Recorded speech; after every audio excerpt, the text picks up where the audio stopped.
básicamente la crisis económica, ¿no? Creo que todos en este momento sentimos la crisis y bueno, habrá que hablar un poquito de ella, cómo es que se manifiesta esta crisis, qué ha pasado en el país para que estemos sintiendo ya esta crisis en las mesas, en las familias. Bueno, básicamente tiene que ver con el déficit fiscal, creo que es el mal de males, ya lo hemos vivido antes del 85, han debido escuchar a muchos analistas económicos hablar de un Estado grande, gigantesco, monstruoso, es cierto, porque en realidad las economías empiezan a desestabilizarse con precisamente un Estado gigantesco. Aquí les traigo un pequeño resumen, digamos, de lo que es el déficit público, porque ustedes saben que un Estado tiene un ingreso y tiene un gasto, y si los gastos son mayores a los ingresos, entonces hay un déficit. Es igual que en la familia, si tú tienes un salario y empiezas a gastar más del salario, la única manera será prestándose de los amigos, prestándose del banco, pero llega un punto en el que ya la familia no puede sostenerse, porque primero debes pagar, obviamente, los préstamos, si no te quedas sin casa, y entonces se vuelve muy caótica la vida en las familias. Es exactamente lo mismo en el Estado, por supuesto, con varias diferencias, pero básicamente se cumple la misma idea, ¿no? Miren, el déficit público, digamos, desde el 2014 ya ha alcanzado los 31.000 millones de dólares. Miren, hablando del presupuesto, por ejemplo, del departamento de Oruro, que es de donde vengo, si vemos el presupuesto de la gobernación y las alcaldías en Oruro, estos 31.000 millones de dólares son básicamente como 200 años del presupuesto anual de Oruro. ¿Sí? 200 años. Entonces, eso es lo que se ha gastado en déficit fiscal, y hablamos mucho de las empresas públicas, sabemos que son deficitarias, sabemos que son ineficientes, y ese déficit ya ha alcanzado a los 8.000 millones de dólares. Son montos realmente gigantescos que hemos desperdiciado, entre comillas, que no han tenido un efecto bueno en la economía, y realmente por eso tenemos serios problemas. Teóricamente, y esto es importante decirlo, uno cuando revisa los textos de economía, sabemos que el déficit público, miren, reduce el ahorro de las familias, su consumo también, y desplaza la inversión privada. Estos son efectos importantes que han ocurrido en Bolivia durante todos estos años, porque obviamente la crisis que estamos sintiendo hoy día no data pues de hace medio año o de hace 2 años. La crisis en realidad, como vamos a ver en mi presentación, data desde el 2006. Y claro, muchos dicen hemos vivido un auge. Nunca hemos vivido un auge, hemos vivido una época de jolgorio, de gasto, de farra, eso es lo que hemos vivido, y por eso la economía se ha movido muchísimo. Si yo me saco la lotería, pues claro, la puedo gastar en 2, 3 años, viajando, farreando, en discoteca, lo que sea, y me va muy bien, y todo el mundo dice, este señor tiene mucho dinero, ¿verdad? Y eso parece ser, o lo han llamado como auge.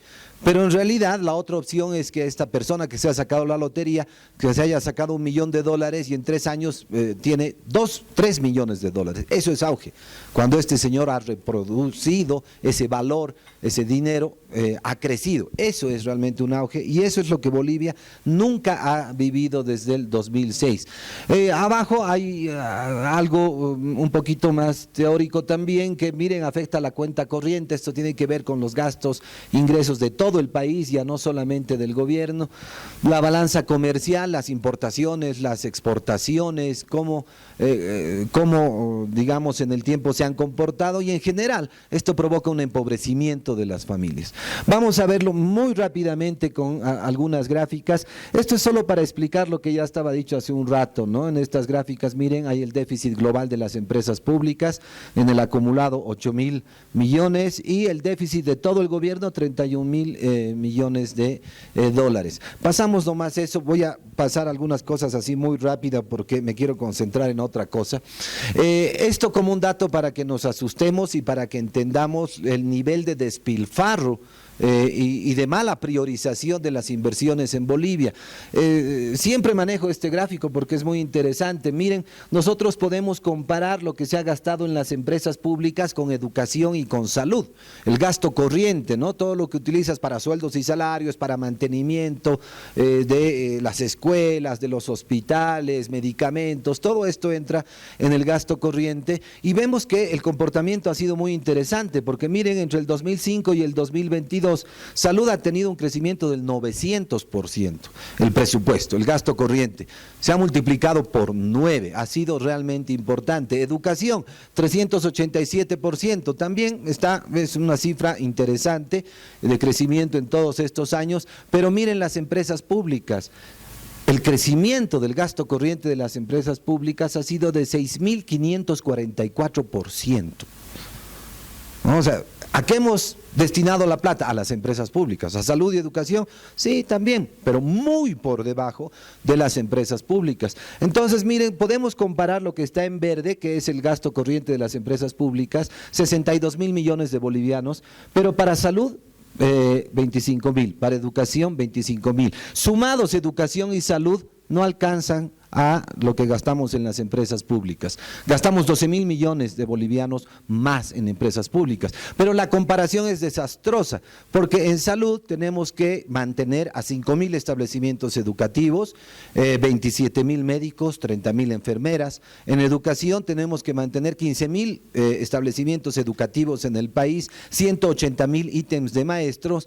Y de las empresas públicas tenemos que mantener, digamos, a 75 empresas públicas que dan empleo ni siquiera a 20.000 personas. Imagínense, y entonces utilizamos más del doble que para salud y educación. Esto es un desastre monumental, por eso el país está mal.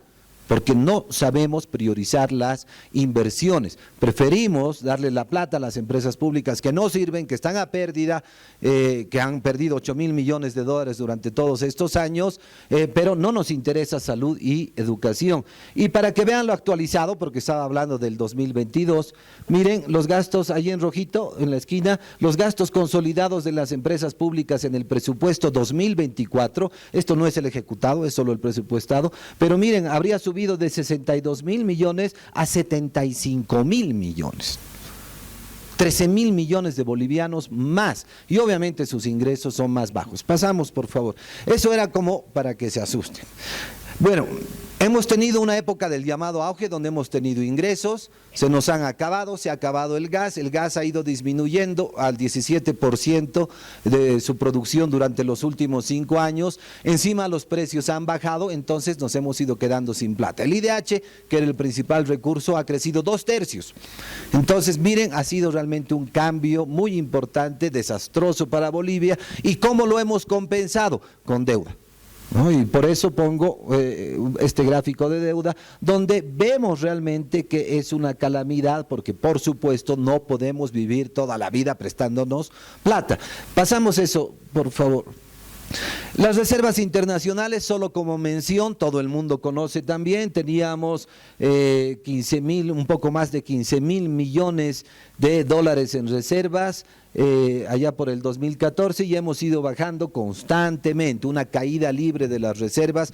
¿Por qué? Porque el gobierno captó muchos dólares y los empezó a gastar, primero con su discurso de bolivianización. ¿No ve? El dólar no sirve, el boliviano es el único que sirve, nos llenó de bolivianos en la economía. Gracias a eso ahora vamos a tener mayor inflación. La política de bolivianización era solo un discurso político. En términos técnicos significaba incrementar la oferta monetaria, o sea, los billetes y monedas en nuestros bolsillos. Miren, si tenemos 10 bolivianos de billetes y monedas en la economía y solo producimos 2 sillas, cada silla vale a 5 bolivianos. ¿Sí? Si imprimimos más billetes y tenemos 20 bolivianos ahora circulando, cada silla va a valer 10 bolivianos. Eso es lo que va a ocurrir en la economía. Hay muchos billetes, ya no hay dólares para seguir importando, porque esa es la otra opción. Si no produces, por lo menos ten dólares y traes las sillas del exterior, ¿verdad? Y eso mantiene la inflación, mantienen los precios. Pero si no tienes dólares, no puedes comprar del exterior, tampoco lo produces, y entonces se genera una inflación. Bueno, ya me estoy pasando al tema de la inflación, pero en realidad está muy relacionado. Les voy a presentar 3 gráficas que son importantes. Yo les decía hace un rato, el déficit fiscal afecta, por ejemplo, a todo lo que tiene que ver con el comercio internacional. Y claro, muchos dicen, exportábamos gas, el 50% de las exportaciones eran gas, era nuestra principal fuente de ingresos, y entonces seguramente el comercio internacional y el gas deberían ser el causante del supuesto auge, ¿verdad? Por lo menos en esa primera época, hasta el 2014. Resulta que viendo los datos, miren, lo que yo he hecho es exportaciones menos importaciones sobre el Producto Interno Bruto. ¿En cuánto contribuye el comercio internacional o en cuánto contribuyó el comercio internacional a la generación de riqueza, a la generación de valor, al Producto Interno Bruto? Y resulta que en esa primera época especialmente fue cuando el comercio internacional no causó crecimiento, de hecho causó decrecimiento. Miren, el aporte del comercio internacional al Producto Interno Bruto fue de menos 117%. Ese es el auge, ahí tienen el auge, bien explicado y graficado. Nunca hubo auge.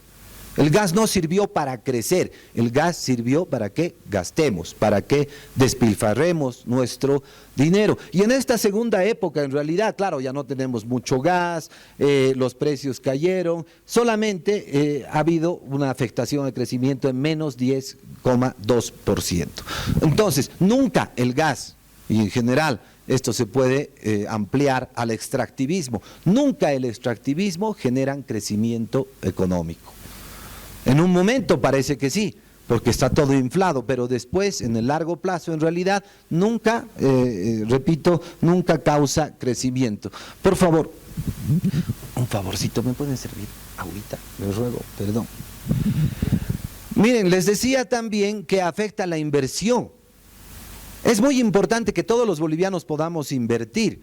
Pero en realidad el modelo nos dijo, solo va a invertir el gobierno. El principal participante en la economía boliviana va a ser el gobierno. Gracias, Gonzalo. Entonces, miren, he hecho el mismo ejercicio. La inversión pública y privada en cuanto ha aportado al crecimiento del producto, del valor en la economía, de la riqueza en la economía boliviana. Y resulta que en realidad el único crecimiento importante que hemos tenido ha sido lo que está en anaranjado, que es la tasa acumulada del aporte de la inversión pública al crecimiento. Ha crecido el 90,6%. Muy importante. Y miren la privada, 1,9%. Entonces, ¿de quién depende la economía en Bolivia? Del Estado, de la administración estatal. Y todos los 11,5 millones de bolivianos que estamos acá, pues no aportamos nada a la generación de valor y empleo. Adelante, por favor. Otra vez, miren, también cuando hablamos de la generación de valor nos podemos referir al consumo público y al consumo privado. ¿Quiénes consumen más? Resulta que quien ha consumido para soportar el crecimiento económico, el magro crecimiento económico que hemos tenido, otra vez es el Estado. No mucho, en el acumulado solo 10,4%. Y miren los privados, menos 1,3%. Los privados, o sea, todos nosotros cada vez consumimos menos, por lo tanto cada vez somos más pobres. Y estos son los efectos principales del modelo y por supuesto del déficit fiscal que hemos tenido durante todos estos años. La teoría se cumple, en Bolivia se cumple a la perfección. Ya sabíamos por eso lo que iba a ocurrir. Adelante, por favor. Hablemos un poquito de inflación. ¿Qué ha ocurrido en Bolivia en cuanto a la inflación? Que también puede ser un efecto del déficit público, no necesariamente, pero puede ser un efecto. Cuando entró Evo Morales al gobierno, se le subía la inflación y todo el mundo que tenía tantas esperanzas en el MAS decía, pero bueno, es un gobierno que va a hacer las cosas bien, que dice que va a nacionalizar y no sé qué cosas más, pero se le subía y se le subía la inflación. En el 2008 la inflación fue de 11%, de 2 dígitos. Y entonces ellos estaban desesperados, políticamente estaban perdiendo mucho y dijeron, bueno, pues entonces vamos a cambiar la metodología para calcular el índice de precios al consumidor, que es con lo que se mide la inflación. Era así de fácil. ¿Vamos a controlar la inflación? No, vamos a cambiar el cálculo para que haya menos inflación. O sea, pura matemática, ¿no? Y miren lo que hicieron, primero disminuir la ponderación de los alimentos en la canasta de consumo base. Sobre esa canasta se calcula el índice de precios al consumidor y ellos dijeron la ponderación, el peso de los alimentos de 49% a 39%, le bajaron. Además, utilizaron promedios geométricos. ¿Qué quiere decir esto? Recuerdan que el tomate, la papa subió mucho hace varios meses. Entonces, un promedio geométrico atenúa los extremos. Cuando hay una variación extrema, la atenúa, la promedia. Un promedio aritmético, sí, cuando algo sube mucho, entonces sube el promedio, pero un promedio geométrico baja esas variaciones. Entonces, la idea era bajar la inflación matemáticamente y obviamente que no coincida con la realidad, no importaba, lo importante era presentar el cálculo. Y además, dentro de la canasta de consumo, y esto es hasta absurdo, estaban automóviles o introdujeron automóviles, motocicletas, electrodomésticos, celulares. Y claro, entonces los precios, por eso la inflación en Bolivia es baja, ¿verdad? O sea, no hay inflación gracias a esta maniobra matemática que hizo el gobierno. Pero aún así no podían parar la inflación, todavía tenían problemas. ¿Por qué? Porque le estaba entrando mucho dinero de las exportaciones de gas. Y les decía, mientras más billetes y monedas hay en la economía, los precios empiezan a subir. Y entonces dijeron, vamos a anclar las expectativas inflacionarias. ¿Cómo lo hicieron? Fijaron el tipo de cambio el 2011. Entonces, ya habían hecho esto, fijaron el tipo de cambio el 2011 y eso permitió que nuestra moneda tenga mayor poder adquisitivo para comprar cosas importadas. Por eso nos hemos vuelto consumistas, tenemos miles de productos importados, ahora ya no, ¿verdad? Ahora ya otra vez hay desabastecimiento, han desaparecido muchos productos importados, pero nos volvió extremadamente dependientes a las importaciones. Y bueno, además los controles de precios, las subvenciones, las prohibiciones a las exportaciones, todo lo que hizo el gobierno fue para reprimir la inflación. Y esto es ficticio. ¿Por qué? Porque llega un momento, como ahora, en las crisis, en que todo lo que estaba reprimido explota. Eso es lo que estamos viviendo en este momento. Una de las formas de reprimir la inflación, les decía, que era las importaciones, entraban muchas importaciones. Entonces yo tengo ahí unas tasas de crecimiento de los precios de las importaciones. Lo que está por encima de la línea son subidas de precios de las importaciones. Miren que especialmente el 2022 subió mucho los precios. En la actualidad, el gobierno dice, ¿verdad? Han subido las importaciones, por eso están subiendo los precios. No, para el 2024 los precios han bajado. Fíjense que está por debajo de la línea negra. O sea, el discurso del gobierno es mentiroso. Los precios de las importaciones han estado bajando más bien. Pero bueno, todo esto, ¿qué es lo que ocasionó? Miren, si yo soy una empresa, me vuelvo dependiente de un insumo importado y me van subiendo los precios de estos mis insumos, mis costos van creciendo. Y como mis costos van creciendo, mis excedentes, mis beneficios van reduciendo. ¿No puedo elevar el precio? No, porque estoy compitiendo con otras importaciones baratas. Eso fue lo que ocurrió al tejido empresarial en Bolivia. Por eso se empezaron a cerrar algunas empresas, por eso empezaron a despedir y por eso la población informal. Miren, en el 2006 la población informal era del 64%. En la actualidad podría estar sobrepasando el 85%. Fue efecto de esto, del tipo de cambio subvencionado y del aliciente, del incentivo al contrabando.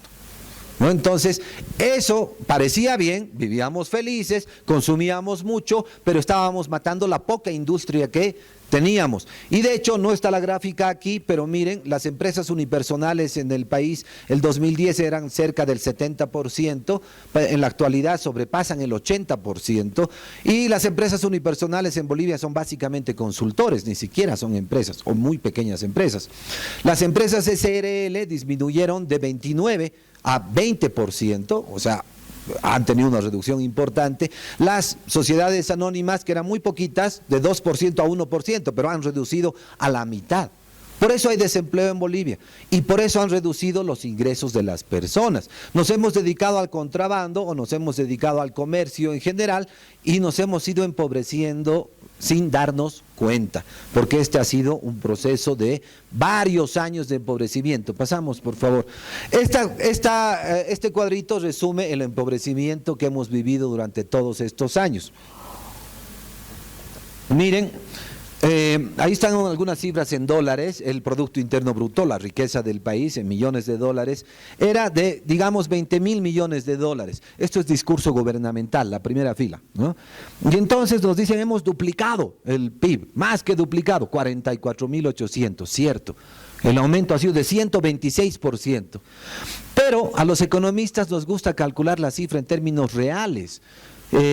Yo como pan, no como precio de pan. El pan puedo producir 2 panes a 50 centavos, pero también a un boliviano. Y sigo teniendo los mismos 2 panes. Entonces yo debo comer el pan. Eso es lo que me interesa en cuanto al crecimiento. Y eso se refleja en esta cifra que es el PIB real. El PIB real, ¿en cuánto ha aumentado? En 56%. Si ustedes restan esas dos cifras, la inflación en el país del 2010 al 2023 ha sido del 70%. ¿Nos hemos dado cuenta? No, no nos hemos dado cuenta, porque ha sido un proceso suave, paulatino. Pero además yo puedo comparar esta inflación del 70% viendo cómo han crecido los salarios en Bolivia. El crecimiento real de los salarios, o sea, lo que puede adquirir un salario, ha sido solamente del 18%. ¿Qué quiere decir esto? Que en todos estos años nuestros salarios han perdido su poder adquisitivo en un 50%. Entonces, lo que yo compro hoy con mi salario es la mitad de lo que compraba el 2010. Nos hemos empobrecido paulatinamente. ¿Por qué nos afecta la crisis hoy? Porque el dólar ha subido en el paralelo, las importaciones, por lo tanto, son más difíciles de comprar, se crea desabastecimiento, mayores precios, y estas pequeñas o grandes subidas de precios ya nos afectan al bolsillo. ¿Por qué? Porque paulatinamente nos hemos ido quedando sin plata. Por eso sentimos la crisis hoy. Miren, bueno, además, como dato adicional, en realidad la inflación se genera por la cantidad de dinero que hay en un país. Y ahí, miren, el crédito del Banco Central al sistema público. ¿Cuál es la cifra importante? Miren, estamos hablando ahí de un aumento de 15.000 millones de dólares. Pero ha aumentado ese crédito del Banco Central al gobierno en 431%. Se ha impreso mucha plata y esto es lo que ha pasado en Bolivia. Hemos crecido muchas veces solamente porque hemos metido mucha plata, muchos bolivianos, la bolivianización, y eso ha hecho que solamente traigamos más importaciones, no produzcamos nada, pero paulatinamente todas las familias, o el 95% de las familias se ha empobrecido. Y lo mismo la emisión monetaria, miren, ha crecido en 181%, claramente superior al producto, muy superior al producto, muy superior a lo que han crecido los salarios. Lo único que podíamos esperar entonces era la inflación.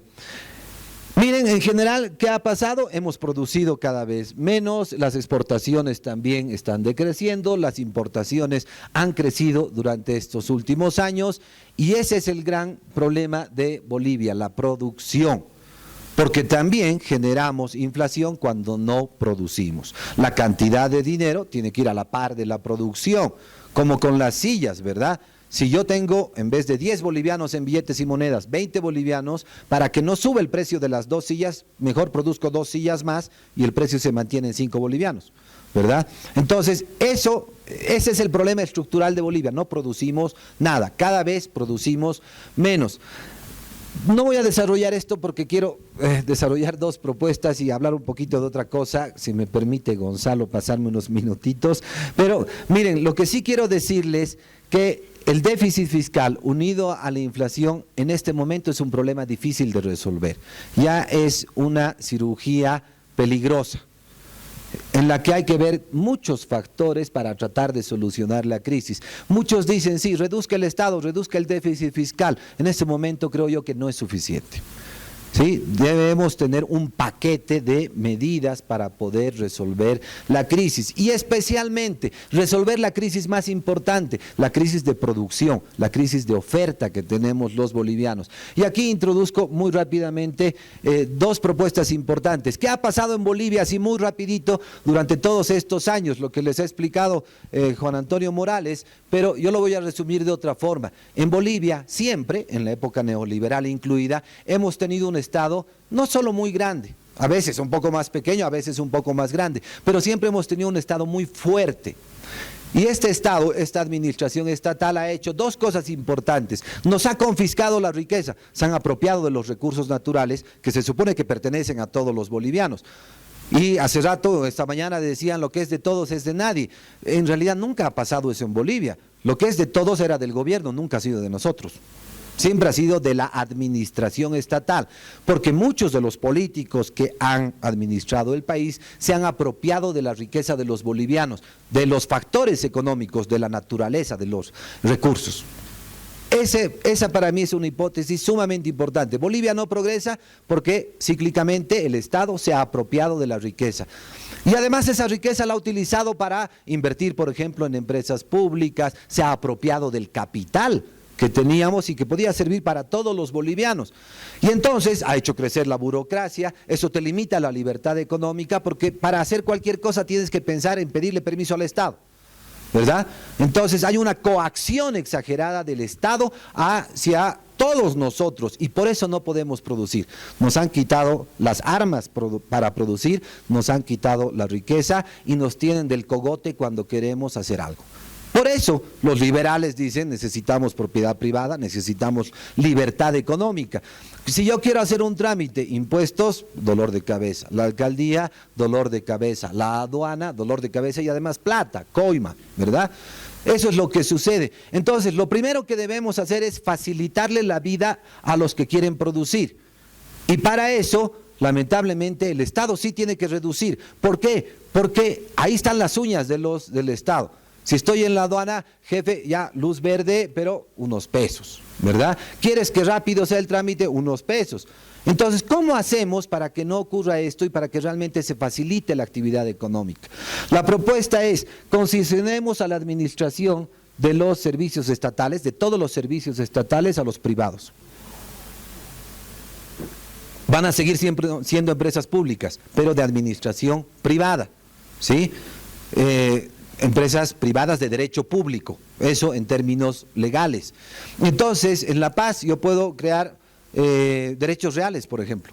Puedo tener 5 o 6 derechos reales para que compitan entre ellos. Si uno me trata mal, me voy a la otra oficina de derechos reales. El Estado, y eso es importante, la definición del rol del Estado, el Estado debe ser árbitro, el Estado debe facilitar la vida de los ciudadanos. El Estado debe ser el amigo de los ciudadanos y no el enemigo. No puede ser juez y parte. Cuando Derechos Reales me hace algo, ¿a quién le reclamo? Si es el Estado el que me está dando hasta de favor los papeles. Entonces, si ahora lo hace un privado y me quiere sacar coima, yo acudo al Estado para que castigue a ese privado, para que le quite la concesión de la administración. Si no son eficientes, repito, me voy a los otros derechos reales. Lo mismo puedo hacer con aduana, con Senarecom, con Senasac, con todos los servicios estatales que se imaginen. El efecto importante de eso, les estoy cortando las uñas a los políticos corruptos. No puede haber corrupción en un esquema como ese. Y el otro efecto importante, estoy reduciendo los gastos del Estado, porque las planillas salariales ya no van a salir del Estado, va a salir de su propia administración. Entonces, miren, aquí no he despedido a nadie, he contratado a los mejores profesionales, ya no a mi amiguito, ya no a mi cuñado, ya no al que me tira el saco, nada de eso. He contratado a los mejores porque debo atender bien a la gente. Y si no atiendo bien a la gente, no voy a tener clientes. Y por lo tanto, no voy a tener ganancia. Entonces, este esquema de administración es importante. La última propuesta. Miren, yo he estado anunciando por varias partes del país esta propuesta, porque les he dicho hace un rato, los gobiernos cíclicamente nos han quitado la riqueza. ¿Qué ha hecho este gobierno? El gas ha agarrado los 50.000 millones de dólares de renta petrolera, ha invertido en empresas públicas que no sirven, ha gastado, ha despilfarrado, han robado, han hecho de todo. El efecto, el empobrecimiento, el decrecimiento, la crisis que estamos viviendo en este momento. Entonces, los recursos naturales, primero que tienen que servir para los bolivianos. Pero en este momento tenemos que hacer un corte. ¿Cómo nos deshacemos de esas empresas públicas? Y todo el mundo dice, ya, los libertarios y los neoliberales quieren privatizar. ¿Saben por qué no le gusta a la gente las privatizaciones? Porque son muy pocos los que se aprovechan de eso. Miren, Bolivia tiene una economía tan pequeña que el 2008 teníamos el segundo crecimiento del siglo, 6,1%. 3,7% del 6,1%, más de la mitad del crecimiento de Bolivia ese año, era debido a una sola empresa en el país, San Cristóbal. Una sola empresa, más de la mitad del crecimiento de Bolivia. Entonces, resulta que cuando me dicen, vamos a crecer al 10%, yo me río porque el crecimiento es para 100 empresas y para el gobierno. Para nadie más. ¿Dónde estamos los demás? ¿Somos inválidos? No, lo que pasa es que nunca nos han dado la posibilidad de producir y de aplicar todas nuestras habilidades. Entonces, como tenemos que hacer un corte, yo voy a privatizar las empresas públicas, pero ya no, voy a decir, es para todos. Y entonces que el gobierno administre. Porque esas empresas solamente son de los políticos que las administran. ¿Quién es el verdadero dueño? ¿O quién debería ser el verdadero dueño de esas empresas? Todos nosotros. Entonces, se ha gastado como 18.000 millones de dólares en empresas públicas. Yo quisiera recuperar un tercio, 6.000 millones de dólares. Sé que lo demás no se va a recuperar. Con eso, quiero devolverle la plata a todos los bolivianos y la he llamado la nacionalización de las empresas públicas. ¿Qué vamos a hacer? Primero, saneamos técnica, jurídica y financieramente a las empresas que se puedan rescatar. Las volvemos sociedades anónimas, aunque ahora son, solo que no conocemos quiénes son los dueños. Y miren, el 55% de esas acciones, de esas empresas públicas, las podemos distribuir gratuitamente a todos los bolivianos mayores de 18 años. Sueno agónico, ¿ve? Pero esto es de verdad. O sea, yo les quiero dar una acción que realmente valga y tenga rentabilidad, ¿tá? O sea, que realmente sean dueños de las empresas. Con un 35% lo vamos a destinar a inversiones productivas. ¿Por qué? Porque tiene que haber un directorio en cada empresa. Entonces yo le voy a vender así a 100 personas que tengan un poquito más de plata, que compren algunas acciones más, ellos van a ser del directorio, ellos van a contratar a la gente para que la empresa sea eficiente, va a ser totalmente privada. Pero ¿quiénes van a ser los dueños de verdad? Todos los bolivianos. Ya no vamos a poder decir, el extranjero se está llevando la plata. No, porque va a ser de todos nosotros. ¿Qué estoy haciendo? Estoy provocando una distribución primaria del ingreso. Prometo 3 minutitos, una más ahí y listo. Por favor, mil disculpas.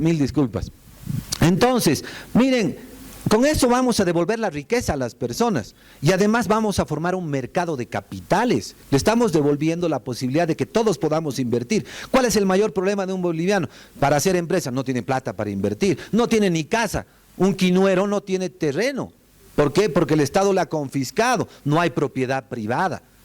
Hay que devolver la tierra, hay que devolver el capital y hay que devolver los recursos naturales a la gente. Entonces, miren, vamos a formar un mercado de capitales y con este 35% podemos financiar otras empresas. En Oruro, la empresa Vinto, que fabrica los lingotes de estaño, miren, yo siempre me he preguntado, ¿por qué en Oruro no hay una fábrica para hacer barras de estaño para soldadura? ¿Será tan difícil? Agarras el estaño, lo fundes, lo pones en un molde y vendes como barra de soldadura, punto. Nunca se hizo. ¿Por qué? Porque el Estado no te lo da.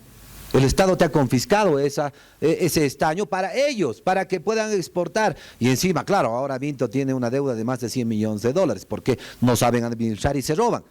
Entonces, la idea es financiar otras empresas.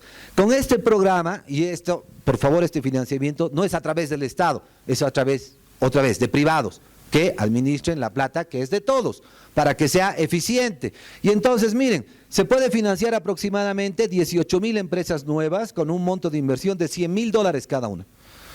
45 empresas con una inversión de 10 millones de dólares cada una. Imagínense. Estamos hablando de un tercio de lo que se ha gastado en las empresas públicas. Miren, se pueden hacer 27.000 proyectos a diseño final porque la idea también es que haya una agencia de desarrollo. Ustedes quieren hacer una empresa y esta agencia se los hace el proyecto para que aseguren la inversión. El Estado se los busca mercado y se les da un crédito a buena tasa de interés para que ustedes tengan este negocio. Entonces, miren, podemos dar entonces empleo también, y esto es importante, a 550.000 profesionales que hagan proyectos productivos. Los profesionales, sus hijos no tienen trabajo hoy en día. Este programa puede dar empleo a 550.000, recuperando la tercera parte de lo que se ha gastado en las empresas públicas. Pero más importante aún entonces, ¿Qué es el efecto que quiero lograr? Ahí dice un shock de productividad. Quiero ampliar la participación de los agentes económicos en la actividad económica. Ahora son muy pocos los que producen, muy poquitos los que se enriquecen, los demás no tienen ninguna posibilidad. Es dar la posibilidad para que todos podamos realmente producir. Los políticos nos dicen, sí, hay que ampliar, hay que hacer empresa, hay que hacer emprendimiento, y uno dice, sí, ¿dónde carajo saco la plata? ¿No ve? ¿El Estado me va a concesionar el estaño? ¿Me va a dejar producir esto? ¿Me va a dar tierra? No. Con esta propuesta estoy haciendo de que realmente se dé todas las posibilidades al mercado y a cada uno de sus participantes para que puedan generar valor y empleo. Entonces, esta propuesta trata de estar en una economía estatista a una economía de mercado, pero mercado para todos, no para unos cuantos. ¿Por qué? No porque sea socialista, sino porque uno es más eficiente, una economía es más eficiente mientras más personas sean las que produzcan. Otra vez, y con esto termino, Gonzalo, ya sé que me estás viendo feo, mil disculpas. Miren, ¿qué es importante? No necesito despedir a nadie, o casi a nadie en este caso, ¿verdad? Y habría reducido otra vez el Estado muchísimo. Entonces, las dos propuestas hacen lo que necesitamos: reducir el Estado, aparte les corto las uñas a los políticos para que no puedan robar, y aparte no estoy despidiendo a nadie. Y les estoy dando las posibilidades a todos los bolivianos de que puedan producir, incluidos los del campo, no como nos ha dicho el MAS, van a producir y los ha expulsado del área rural y ahora todos viven en la ciudad. ¿Por qué? Porque no pueden hacer nada en sus campos, no pueden invertir, no tienen capital, no tienen tierra, no tienen nada. Entonces, la idea es que la economía sea para la gente. Mil disculpas, ahora sí. Gracias. Buenas tardes a todos, es un gusto estar con ustedes acá para profundizar estos temas que hemos venido discutiendo desde la mañana. Sigo en la línea de los anteriores expositores. Voy a agarrar una frase que decía mi predecesor, pero también del fin de la economía del gas esta mañana, pero esta frase sobre el extractivismo que no genera crecimiento a largo plazo. Y precisamente es lo que quiero hablar hoy sobre nuestro extractivismo en el siglo XXI. Como vamos a recordar un poco en la exposición, no es nada nuevo, lastimosamente nos tocó de nuevo. Estamos frente a un cambio de ciclo como nos ha tocado pocas veces en Bolivia, en que la principal fuente de ingresos se acabó. Y esto ha sido también culpa nuestra, ¿por qué? Porque hemos decidido depender de una fuente de ingreso. También decía la anterior exposición, no producimos nada. Y claro, este es el gran mal que venimos trayendo y que bajo el concepto de extractivismo le llamamos nosotros una dependencia de sectores extractivos, dependencia primaria exportadora, la maldición de los recursos naturales, la maldición de la abundancia, o análisis económico más cuantitativo le llaman enfermedad holandesa. El gran problema es que no producimos nada y de repente conseguimos algo que nos va a traer estos dólares a Bolivia para poder participar en la economía mundo, y participamos de muy buena forma y de repente tenemos mucho consumo y con el tipo de cambio fijo este consumo fue barato, pero tan solo fue ocultar el problema. Ahora, lo que sí quiero comenzar, siendo justos con los datos sobre crecimiento, que sí, Joshua mencionó de manera muy clara que puede ser un crecimiento recalentado, un crecimiento que se ve al principio, pero es bueno comenzar con esto, y aquí agarro la hipótesis de George Gray, de Naciones Unidas, cuando él publica un artículo en nuestra revista Nueva Sociedad y dice, campeones inesperados. Esto es 2014. 2014 dice, hay dos campeones inesperados en Sudamérica, Bolivia y Perú. Dos países pequeños que nunca han llamado mucho la atención y son las economías que más han crecido en estos años. El número 1 o el número 2 se han ido turnando. Pero además, lo interesante de su análisis dice, estos campeones inesperados en tasa de crecimiento, el análisis comparativo es interesante porque tienes a uno que continuó con políticas liberales desde los 90s y tienes al otro que ha tenido un giro brusco hacia políticas estatistas. Y su conclusión, ambos campeones inesperados. ¿Qué hay detrás de esto? Bueno, su segunda conclusión, el modelo no es tan importante. El extractivismo y que ahora se llama algunos extractivistas clásicos, los que son con Estado fuerte, o los neoextractivistas con un modelo más liberal. Cuando los precios mejoran, mejoran para todos. No hay mucha sorpresa. Solo que advertían, ¿y después qué? Y es también importante recordar que Naciones Unidas, con George Gray a la cabeza con este equipo, ya insistieron con esto desde principios de siglo. ¿Se acuerdan ustedes esta campaña súper fuerte, la economía más allá del gas? ¿Qué queda después del gas? Pensemos en esa Bolivia, porque ahora que parece que estamos encontrando más gas y parece que los precios mejoran, o sea, era a principios de siglo, ¿vamos a cometer el mismo error que antes o no? Y también ahí yo quiero hacer un mea culpa como sociedad. Teniendo a los políticos que conducen el Estado, sí, por algo los elegimos, pero también como sociedad para decir, nuestra respuesta fue, ¿qué vamos a hacer con el dinero del gas? Pues fiesta, ¿qué más vamos a hacer? El gas tiene que ser propiedad boliviana en primer lugar. Y luego, ¿qué hacemos con el gas? Pues no creo mucho. Había un poco que se escribía, inclusive en las universidades, uso productivo del excedente. Y eso quedó 2006, 2007, y se fue perdiendo el debate. Y al final, ¿qué vamos a hacer con esto? Pues utilizar. Qué bien, llegó nuestro tiempo. Ahora, si vamos a ver el crecimiento, como ven acá en el gráfico, campeón inesperado, claro que sí. Eso también lo decía Joshua, claro que es más ficticio y eso lo vamos a ver más adelante, pero también quiero comparar con Perú. Y por eso es que este artículo, y ahora George está de economista jefe de Naciones Unidas en Nueva York, y decía campeones inesperados, los dos. Y miren, realmente estamos hablando de un país que ha crecido mucho. Eso es lo primero que hay que hacer justicia. Ha sido vulnerable, eso les quiero mostrar más adelante, pero esta es primera etapa y también entender la línea roja a Perú, somos 7 veces más pequeños. Pero eran dos países que uno era cobre, el otro gas, y crecieron con un modelo liberal y un modelo estatista. Pero no solo eso, sino que también se ha evidenciado mejor en las condiciones de vida. No podríamos decir ese gran debate que había a finales de los 90, más que nada en el norte, para ver qué se hacía con la cooperación, el crecimiento ha sido excluyente. No, también se ha tenido mejor en la esperanza de vida, disminución de la desnutrición, disminución de la tasa de mortalidad, aumento en los servicios básicos, hasta conexiones de internet banda ancha, aumento de conexiones de electricidad. Todos estos son datos de la página del Banco Mundial, datos públicos. Por ejemplo, disminución de la pobreza medida con 2.5, disminución de la desigualdad medida por el Gini.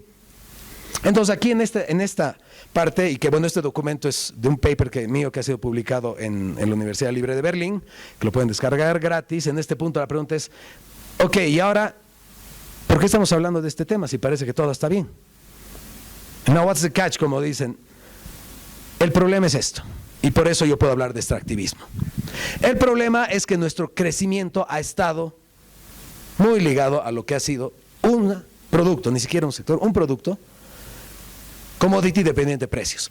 Este gráfico que les muestro acá es el superciclo de los commodities. Aquí está explicada la historia de Bolivia desde la fundación hasta el día de hoy.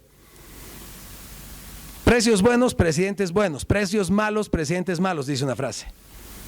Cuando teníamos precios buenos, ha habido mucha mejora, pero este superciclo, como lo llama el Banco de Canadá, que calcula este índice con una canasta de commodities, dice, se observa claramente un comportamiento cíclico de los precios de petróleo, que ahí está nuestro gas natural atado por la fórmula, minerales y varios commodities agrícolas que no nos afectan tanto. Pero minerales y petróleo más que nada sí. Van a subir los precios, pero indefectiblemente van a bajar. Y yo me acuerdo de haber estado en varios debates 2012, 13 sobre este tema, y la respuesta de muchísimos políticos fue, los precios no van a bajar. Llegó nuestro tiempo. ¿Qué creen? Somos pobres y no producimos nada, pero llegó nuestro tiempo porque los precios no van a bajar. Porque todos estos electrónicos, todos son intensivos en estos minerales. Entonces ahora, por fin, vamos a seguir haciendo lo que hacemos, es decir, escarbar la tierra, pero nos va a ir mejor. Fue medio tonto, me dijeron, inclusive algunos me dijeron, esto es lo que somos, es nuestro DNA. No hay más, minería y ahora gas más bien. Pero lastimosamente, si ustedes ven ese último ciclo, que comenzó el año 2003, llegó a su punto más alto el 2013, y desde ahí comenzaron a bajar los precios, y llegó lo que sabíamos que iba a llegar. Se caen los precios y uno tras otro los países extractivistas, o sea, los que dependen en recursos naturales, en exportación masiva de recursos naturales, comenzaron a tener problemas. Venezuela, Ecuador y nosotros el año pasado recién nos dimos cuenta que los dólares ya no podían mantener este ritmo de vida. ¿Cuánto ha sido la diferencia? ¿Ha sido muy fuerte? Pues sí, ahí está solo el precio del petróleo, se los doy graficado el Brent, y que ese es el que más nos afectaba por el gas natural. Nuestro contrato tenía incluido en la fórmula el precio del petróleo, y estamos hablando, a ver, hasta más o menos finales del 99, año 2000, 20, 25 dólares por el barril, precio del petróleo, a pasar luego a 80, o si quieren ahí esos picos que ustedes pueden ver, 136 dólares llegó el barril el precio del petróleo. 2009 se cayó un poquito por la crisis financiera de la burbuja especulativa de Estados Unidos, pero como ustedes pueden ver, recupera después de un año, y hemos tenido precios muy elevados.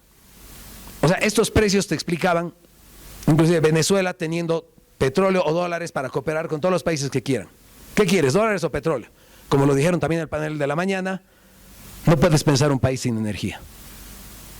Entonces, son varios los que están ahora en nuestro grupo. Hemos pasado ese grupo que ahora nos quita el sueño el hecho de no tener solución al problema de la energía. Podían ir a la cooperación con Venezuela. Entonces, esta pregunta simple, no quiero aburrirlos con teoría, solo este boom de precios internacionales ha significado un buen crecimiento o un mal crecimiento. Como decían Naciones Unidas, crecimiento de base ancha, podríamos llamar un buen crecimiento, o crecimiento de base estrecha. Ha habido crecimiento, pero ha sido malo, ¿por qué? Porque te vas a caer. Si quieren resumo esto en, cuando ha venido este gran boom de precios, ¿has sembrado las semillas correctas para poder resistir la ola la siguiente vez de una mejor forma? ¿O solamente has utilizado en gasto corriente, o si quieren llamarlo, fiesta? Primera variable, vulnerabilidad macroeconómica, que nos dice, realmente ha sido muy vulnerable este crecimiento. Esta es la balanza externa. De ser un país que históricamente nos hemos preocupado por el tema dólares, porque eso también hay que entender, si vuelvo al gráfico de los precios, van a ver ustedes que estamos nuevamente frente a una situación que ya hemos pasado. ¿Y qué pasó? Cada que se cayeron los precios, pues ha sido el último en salir, apaga la luz.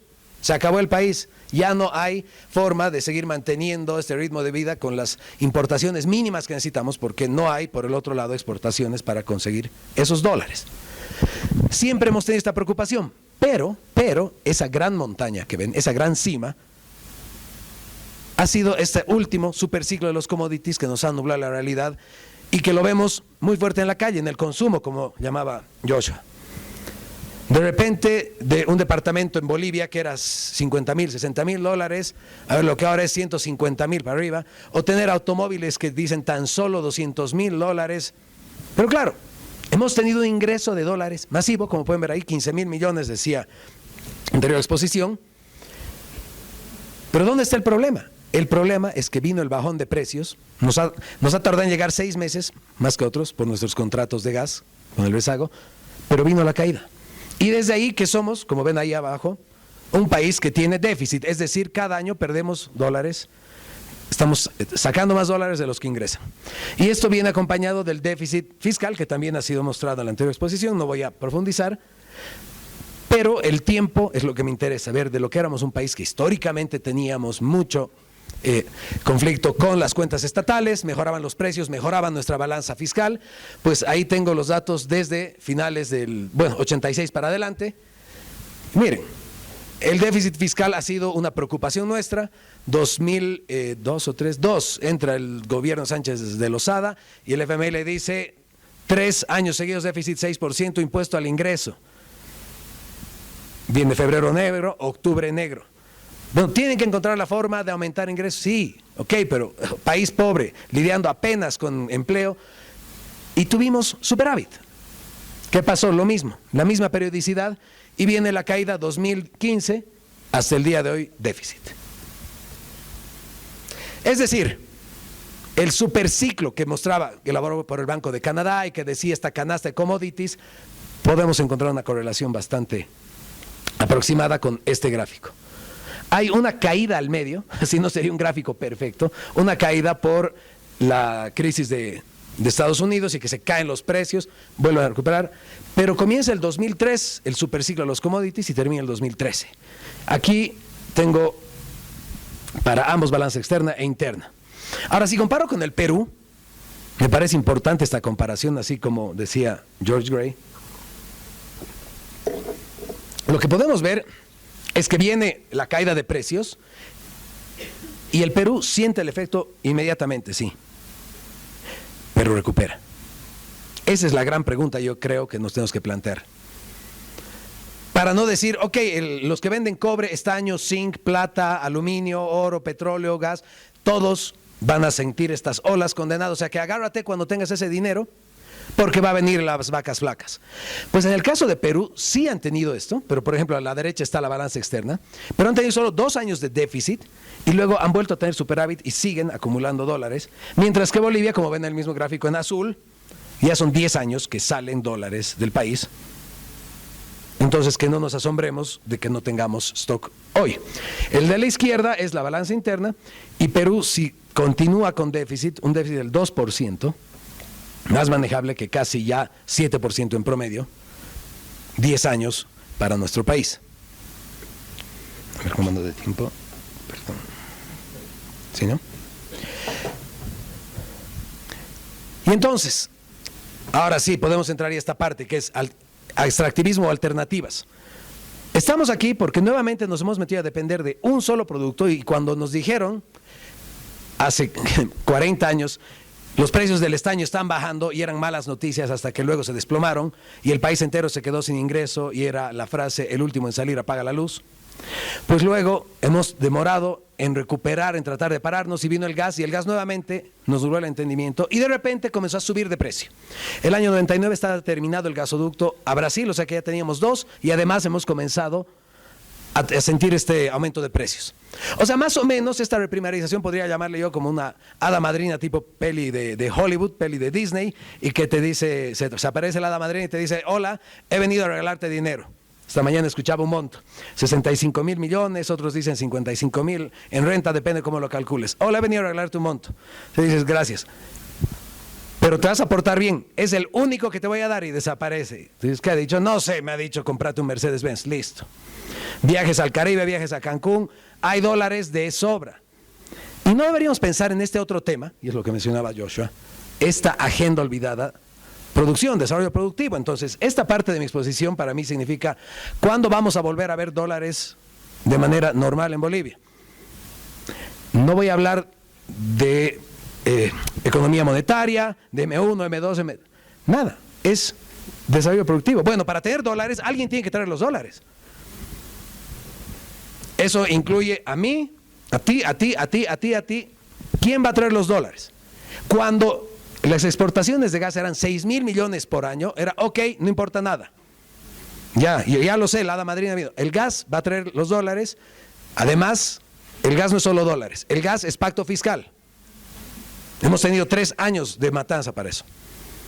Medianamente estaba bien distribuido, no había ya conflicto. El gas era energía a través de gasolina y gas, y además era electricidad. 72% de electricidad es gas. ¿Qué queda sin el gas? Oro sale como una de las grandes. Este gráfico viene del Atlas de Complejidad Económica de Harvard MIT. El oro sería la principal exportación de Bolivia el año 2022 y que también se ha hablado mucho. Creo que no queremos ese país.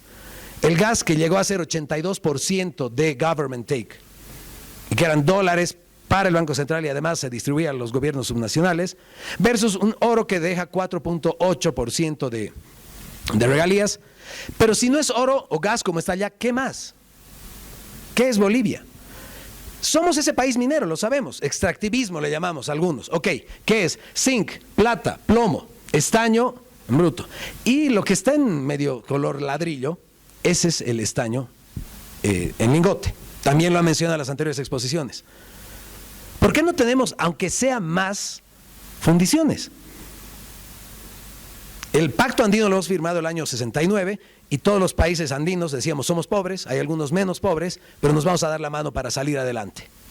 Colombia el día de hoy tiene una fábrica de automóviles ya para Renault, por ejemplo, y los otros 3 andinos nos seguimos rascando la cabeza y miramos a Colombia y decimos, ¿y cómo lo hizo? Nosotros no decimos fábrica de automóviles, decimos, aunque sea fundiciones, avancemos algo en la cadena. Si vemos al Perú, bueno, y ahí está, perdón, la parte amarilla, que es más que nada la agroindustria de Santa Cruz. Y luego está Perú con cobre, zinc, plomo, estaño, plata, oro muy grande, pero lo que no estamos viendo, claro, es que Perú tiene ese color ladrillo muy, muy fuerte, muy grande, que es el cobre refinado. Sus industrias de refinación están avanzando cada vez más en valor agregado. Y luego está la parte amarilla.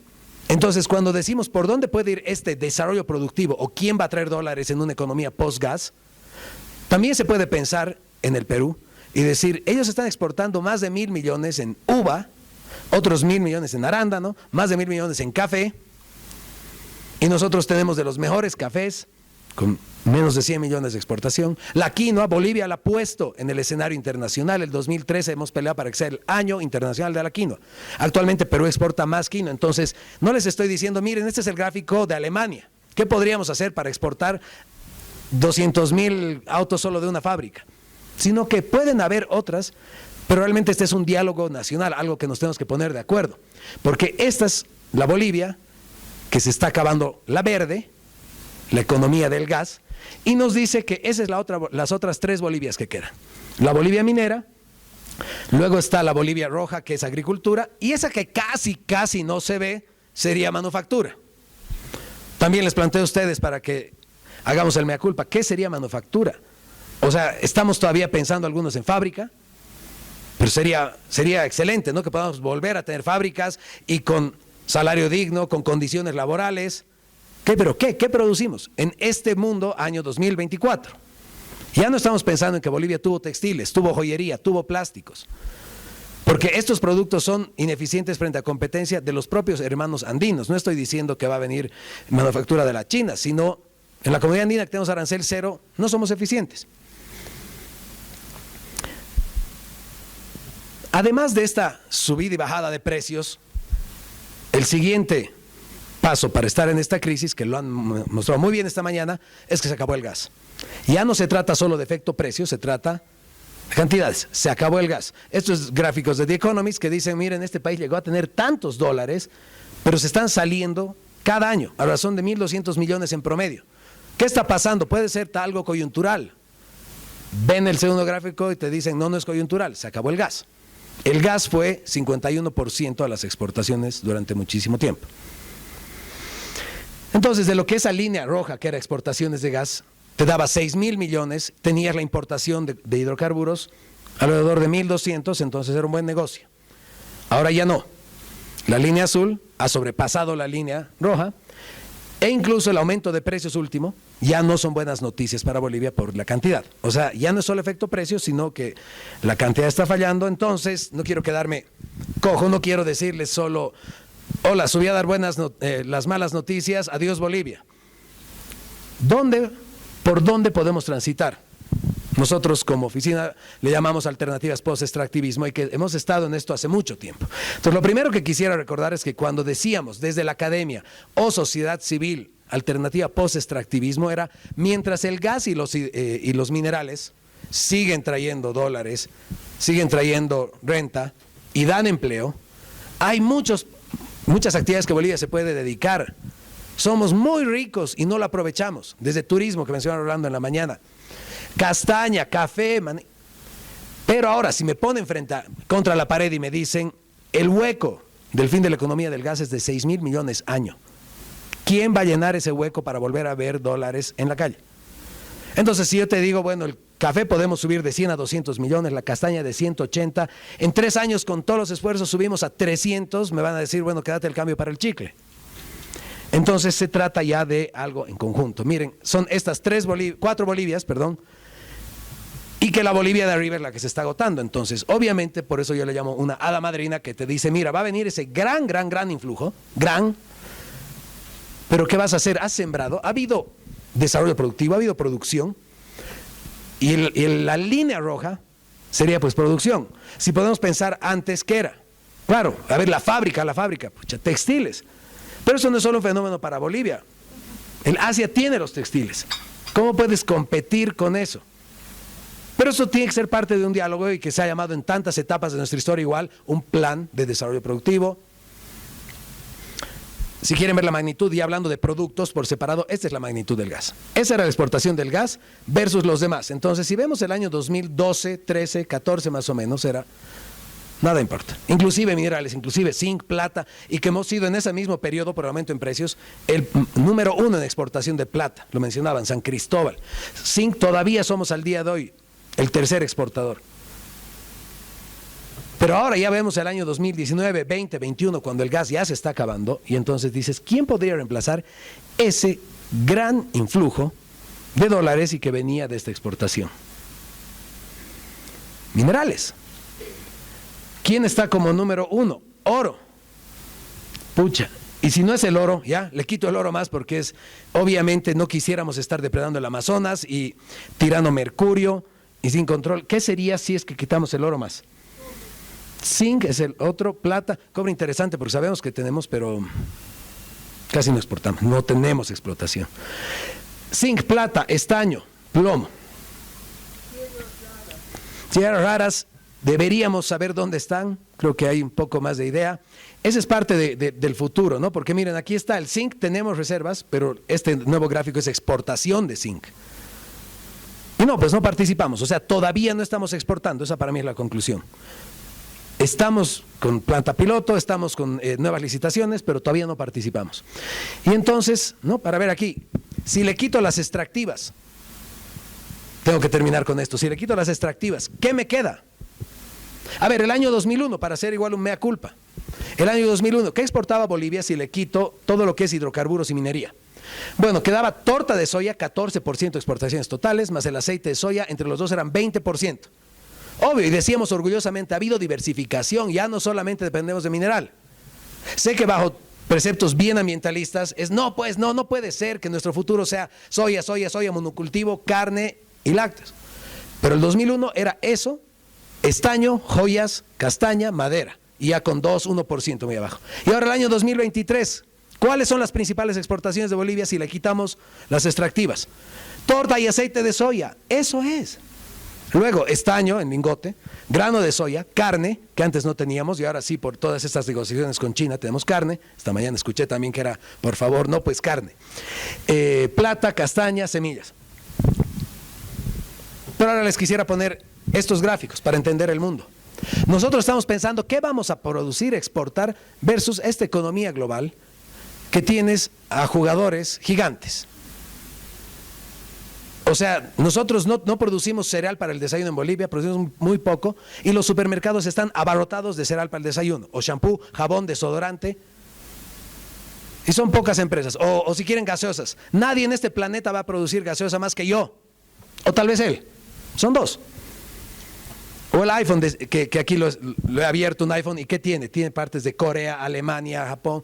China solo le da 1% del valor agregado. ¿A qué voy? Esto tenemos que llegar nosotros a presionar por un diálogo, instaurarlo, hacer empresa, desde todo flanco. El gas ya no va a ser la solución, y nos toca repensar esto, como cuando ocurrió con el estaño. El año 86 se comienza a bajar la hiperinflación, la reconstrucción de la economía, y todavía queda la duda, ¿y quién va a traer dólares? Jeffrey Sachs en su capítulo escribe y dice que han ido a negociar al FMI, hasta que este país se pare, tienes que prestar dólares. Bueno, para el 94, 95 ya teníamos más fábricas de textiles cada vez, joyería que se exportaba, soya, girasol que no había, entonces, no sé, vamos a tener este diálogo porque ya no hay otra. El gas se acabó y la agenda olvidada del desarrollo productivo antes era los dólares baratos me permiten comprar todo. ¿Para qué voy a producir shampoo, desodorante, jabón? 90% era importado. No importa. Bueno, estamos frente a este cambio de ciclo que nos dice hay que pensar de nuevo. Gracias.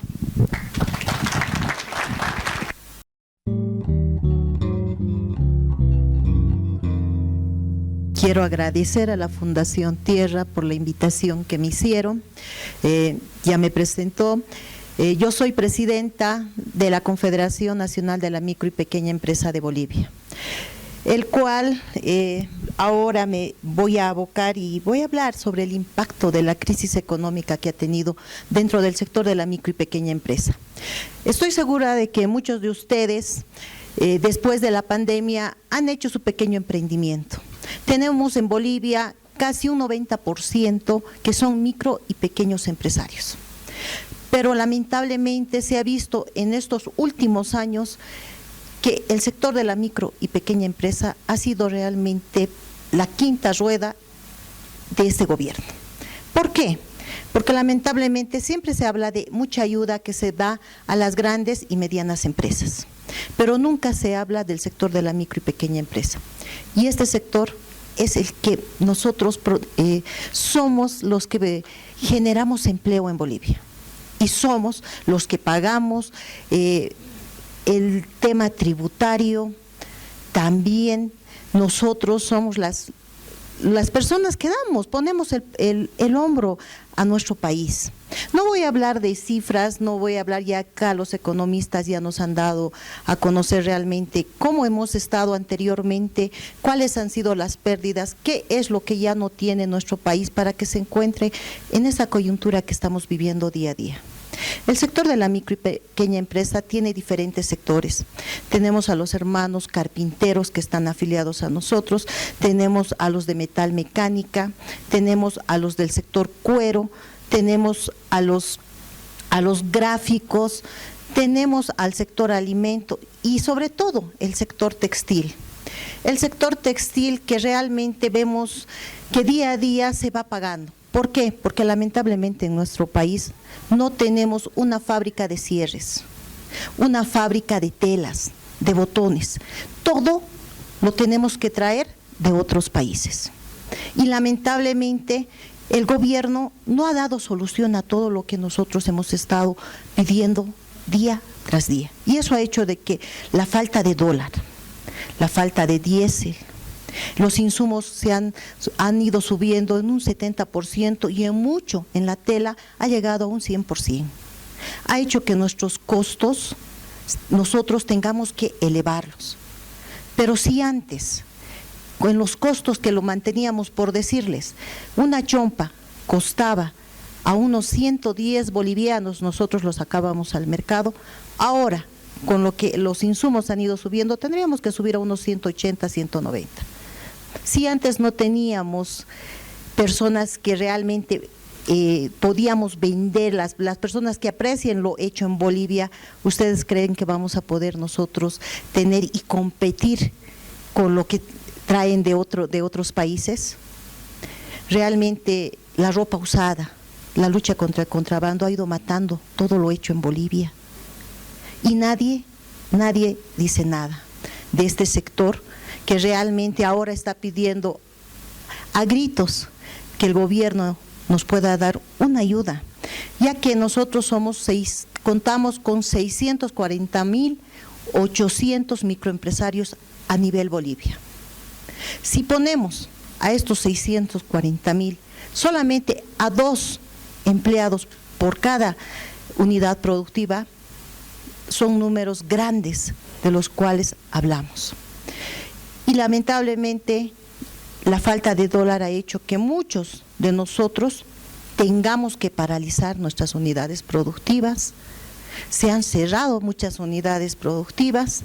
Hemos ahora ayudado al desempleo, porque detrás de cada microempresa habían 3 a 5 empleados. Ahora nada, solamente tenemos a 2 y muchos de los microempresarios tienen a sus hijos o esposos ayudando en su unidad productiva. Entonces, ¿a qué punto yo quiero llegar? Es que nosotros realmente, y tenemos que concientizarnos, toda la población boliviana, en que debíamos apoyar y consumir lo hecho en Bolivia, y a dejar de que todo lo extranjero nosotros lo podamos comprar. ¿Por qué? Porque nosotros justamente si acá nosotros vamos a tener la posibilidad de ayudar al microempresario para que pueda salir adelante, la plata se va a quedar acá en Bolivia y no se va a ir a otro lado. En los anteriores gobiernos exportábamos un 65% y todo lo que exportaban volvía en dólares al Banco Central de Bolivia. Ahora, ¿cuánto exporta el gobierno? Un 25 a un 23%. ¿Y dónde se quedan esos dólares? Se quedan en otros países. Entonces es necesario, y yo creo que realmente concienticemos a toda la sociedad boliviana para que nosotros podamos ayudar a este sector. Antes teníamos las empresas, teníamos la fábrica Soligno, que hacían acá las telas, camas, pero yo me pregunto, y siempre digo, ¿no? Y en un debate, y en un foro debate que había con el presidente Luis Arce, yo le decía, se habla de industrialización. Y yo me pregunto, ¿por qué no tenemos las fábricas que necesiten las manos bolivianas? ¿Por qué estamos hablando de industrialización de cosas que realmente el país no necesita? Es necesario y urgente que nosotros fomentemos a esto.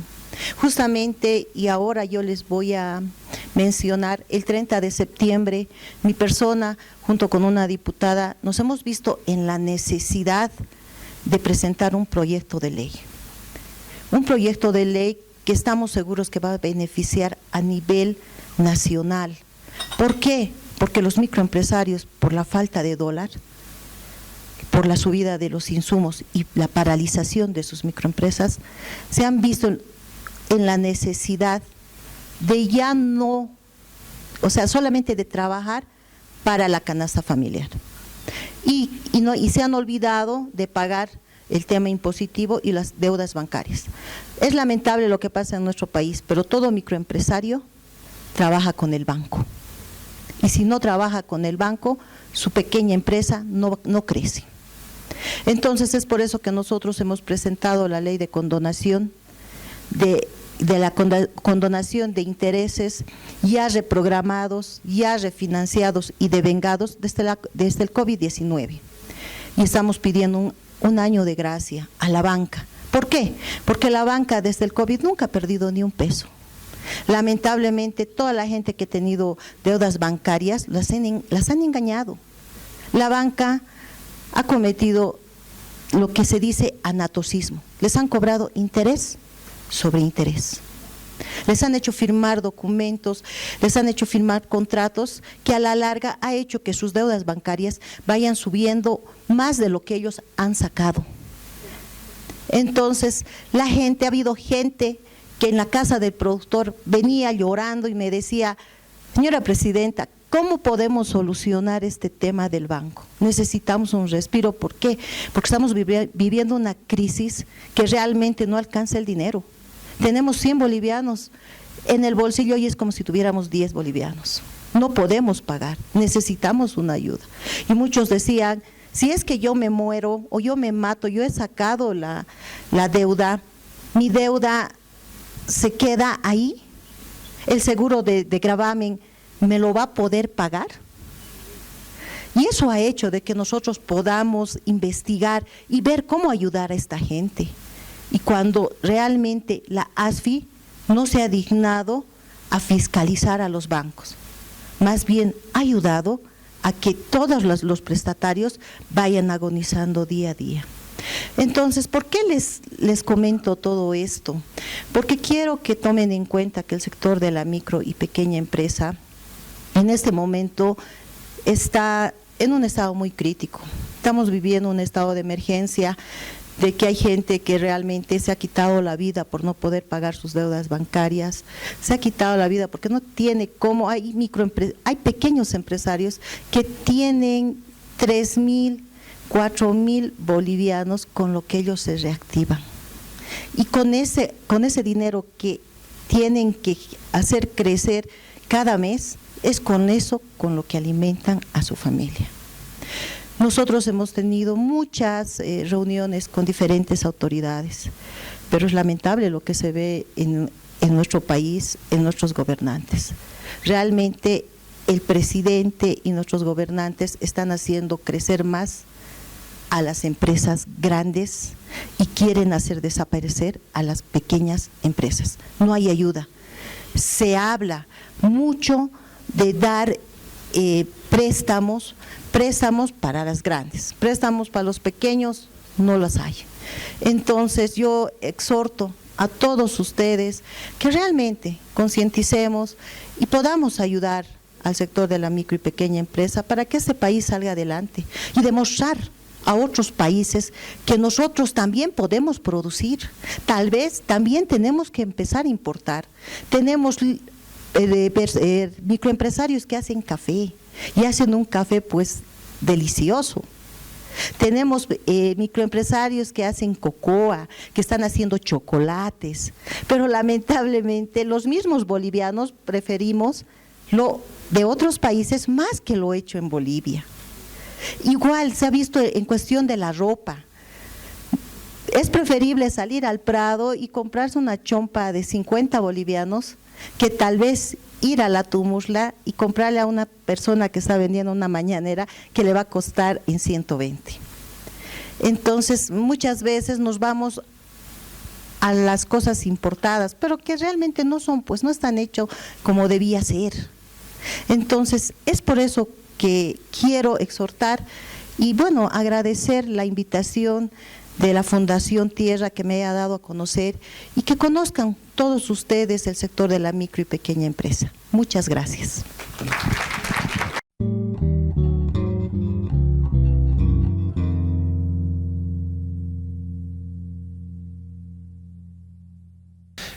A ver, estas propuestas que yo las he publicado en un libro del 2021, en realidad algunos políticos sí las han leído. Hay dos políticos actuales candidatos a la presidencia que están hablando de una de estas propuestas especialmente. No la desarrollan bien porque no saben bien cómo es la propuesta, pero la han mencionado mucho. Pero estamos haciendo el esfuerzo de tratar de difundir algunas de estas propuestas. Estas dos que les he traído, según mi percepción, son propuestas de cambio estructural. Y obviamente no dependerá solo de los políticos, sino también del pueblo, que las pueda adoptar y digan queremos cambiar realmente la economía boliviana, porque miren, lo que necesitamos en realidad es aprender a producir. Y muchos, hay que dejar ese discurso de decir, bueno, los chinos son unos malditos, nos traen todo barato, no podemos competir. Nosotros tenemos toda la capacidad. Debemos aprender, sí, pero hay muchas cosas que podemos producir que no es pues tecnología de punta. Yo les decía, una barra de estaño será la gran tecnología. No, pero no nos da la gana de hacerlo y no hay las condiciones para hacerlo. Ese es el problema. De la papa decían, resulta más barato comprar papa peruana. Bolivia tiene 36 variedades de papa, tiene la mejor papa del mundo. Y somos inválidos, somos ineptos. ¿Qué somos en Bolivia? Solo debemos generar las condiciones. En el altiplano nos han quitado la tierra. ¿No ve? El movimiento al socialismo con su discurso y su cosmología andina nos ha mamado y nos ha dicho la tierra es comunitaria. Ah, entonces no hay propiedad privada. ¿Y quién produce donde no es su tierra, pues? Cuando ustedes viven en alquiler, arreglan la chapa siquiera de que se arruina. No, no ve, le llaman a la señora y le dicen, señora, su chapa se ha arruinado. Claro, no es propiedad privada, no es de ustedes. Los campesinos no pueden dar su tierra como garantía para obtener un crédito. Claro, porque no es su tierra. ¿Por qué en el censo los resultados han salido de que ahora los de la ciudad nos hemos ido todos a vivir al campo? Porque les han amenazado, ¿no ve? Ah, les vamos a quitar sus tierras. Claro, no es su tierra. ¿Cómo no van a volver al campo si no tienen propiedad privada? Entonces, lo primero, debemos restablecer la propiedad privada en Bolivia, para que todos podamos aprovechar los recursos naturales y la riqueza de la tierra. Eso es devolverles los factores productivos, la capacidad de producir a los bolivianos. Entonces, hay reformas que son sumamente importantes y el objetivo grande, ¿cuál es? Generar riqueza. Si no aprendemos a generar riqueza y si ese no es el objetivo del país, entonces no vamos a salir del hueco en el que estamos. ¿Cuál ha sido el objetivo del movimiento al socialismo? Reproducir poder. ¿Quiénes me apoyan? Te doy platita. Punto. ¿Le interesó la riqueza? No. Por eso no hay salud y por eso no hay educación. Si el país crece y genera riqueza, no necesitamos ni al Estado, podemos pagar nosotros la salud y la educación. Si generamos plata, si generamos riqueza, si hay empleo. Esa es la clave de un nuevo modelo económico y de una nueva Bolivia. Basta de un Estado gigantesco que nos confisque la riqueza y los recursos naturales. ¿Por qué? Porque eso pertenece a todos los bolivianos. Entonces, eso es lo que debemos reformular. Y miren,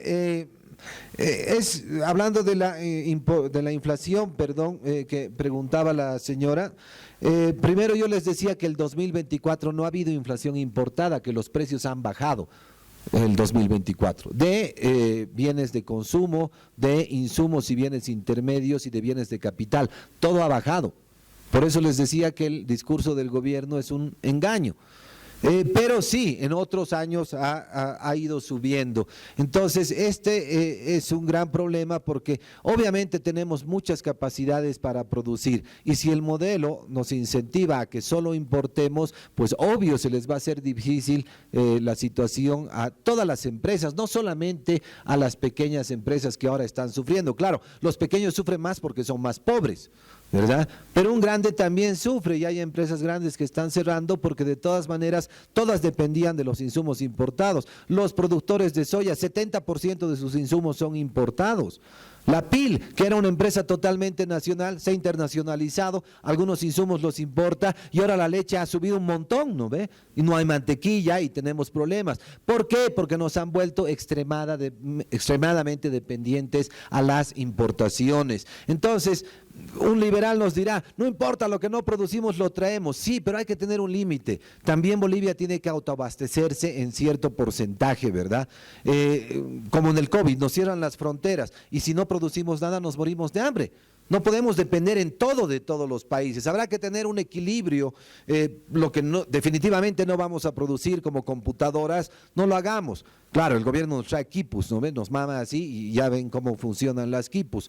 Pero, repito, tenemos muchas potencialidades, hay que aprovecharlas, hay que dar las condiciones. El Estado debe facilitar la actividad económica y no debe limitarla. Eso es importante. Y lo de los yuanes es un chiste nada más, ¿no? O sea, eso nunca va a ocurrir.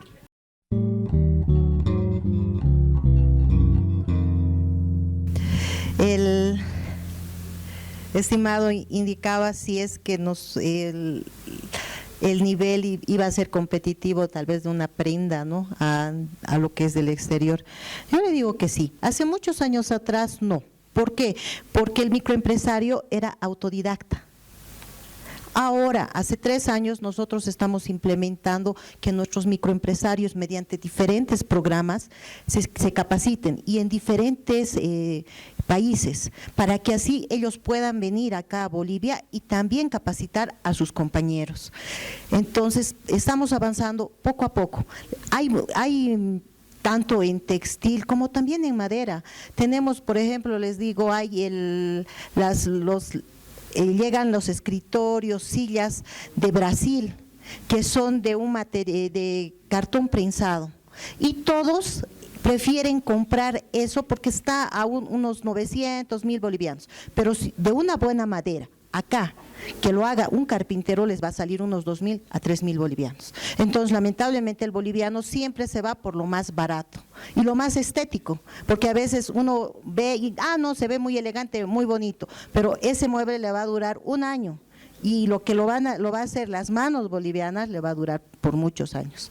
Nosotros estamos capacitando, muchos de ustedes no deben conocer lo que es la parte textil.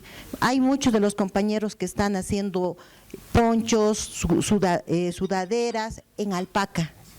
Nosotros acá lo comercializamos en 300, 380 bolivianos, pero lo llevamos al exterior y nos pagan tranquilamente 200 a 250 dólares. Gracias.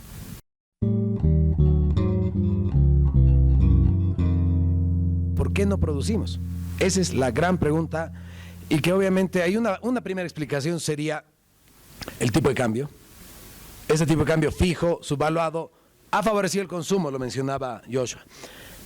De repente nos hemos acostumbrado a tener todo, hasta los autos más caros, hasta edificios con mármol importado, todo. Ok, era una burbuja de dólares. Pero ahí se olvidó esa agenda. Entonces, ustedes nuevamente, todos hagamos un mea culpa. A ver, ¿qué he consumido últimamente que sea boliviano?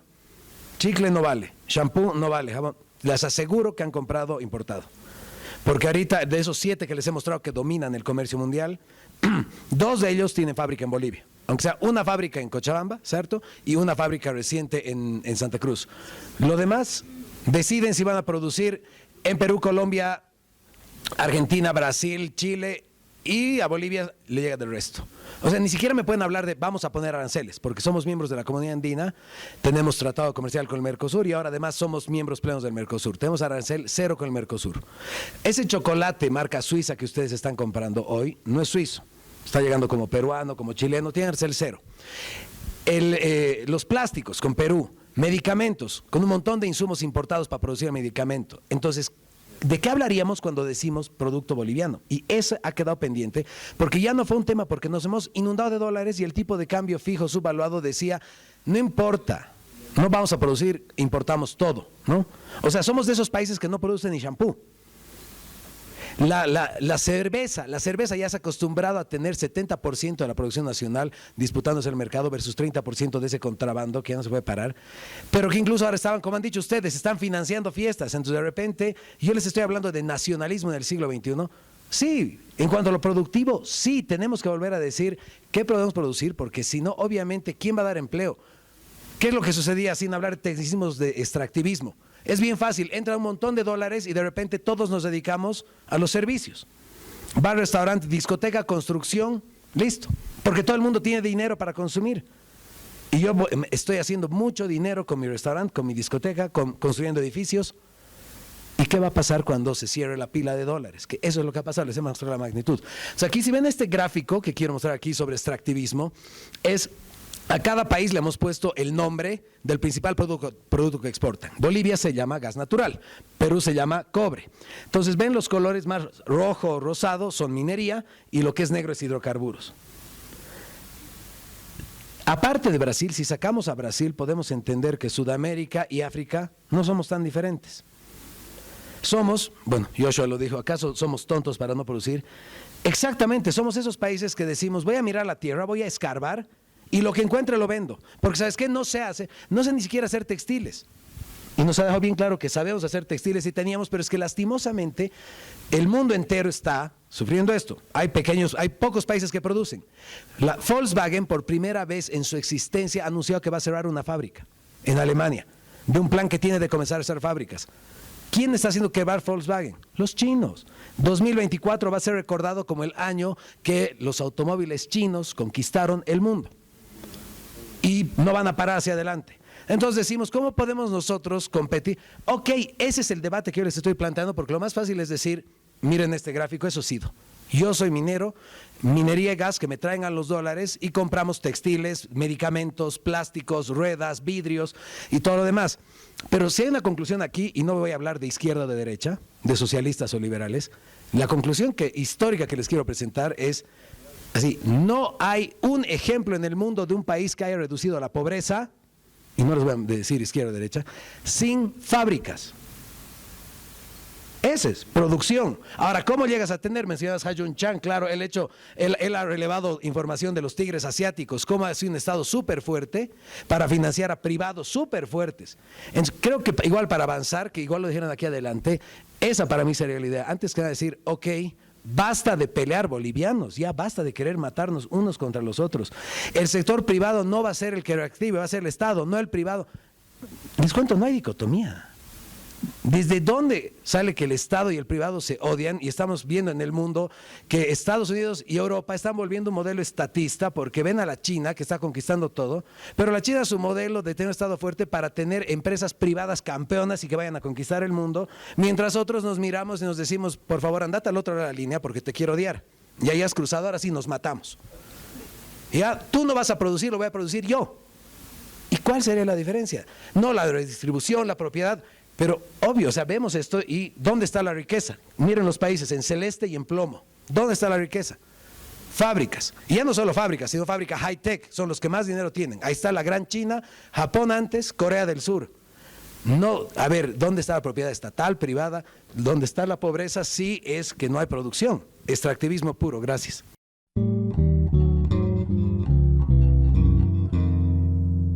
Miren, por ejemplo, en el tema del comercio es sumamente importante. Nos bloquean el Chapare y toda Bolivia está chao, ¿no? Yo hablo hace mucho tiempo con un amigo que es orureño, que ahora está en Santa Cruz hace varios años, por ejemplo, del camino Oruro-Santa Cruz, directo. No falta mucho por construir. No necesitamos que pase necesariamente todo por el Chapare. Y además esa carretera que uniría Santa Cruz y Oruro, pues conecta directamente el Pacífico con el Brasil.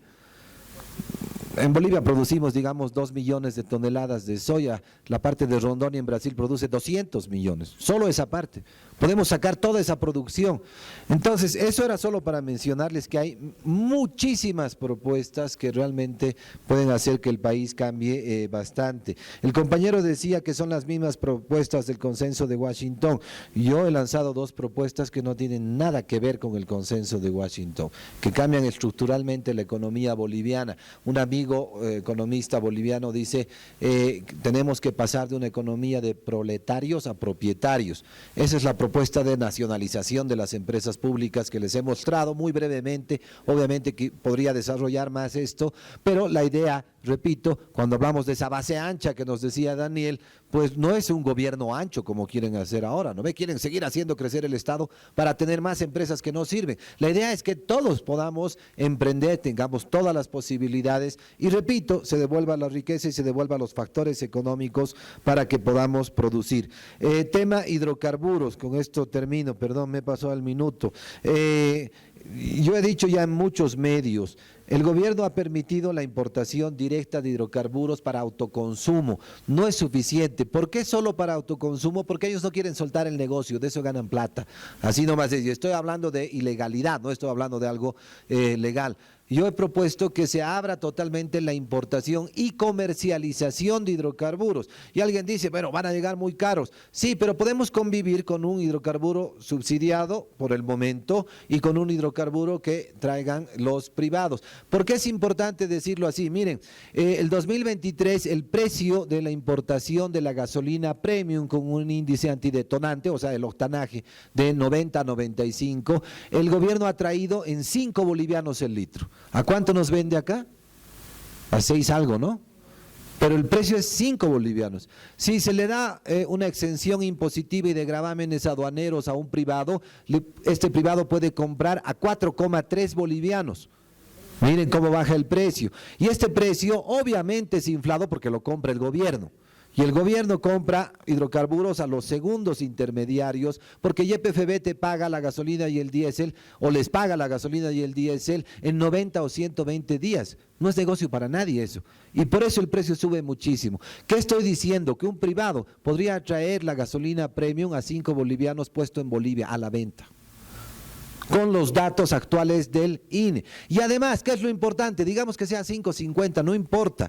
Estos privados pueden traer la gasolina y el diésel a Bolivia y reexportar legalmente a nuestros vecinos.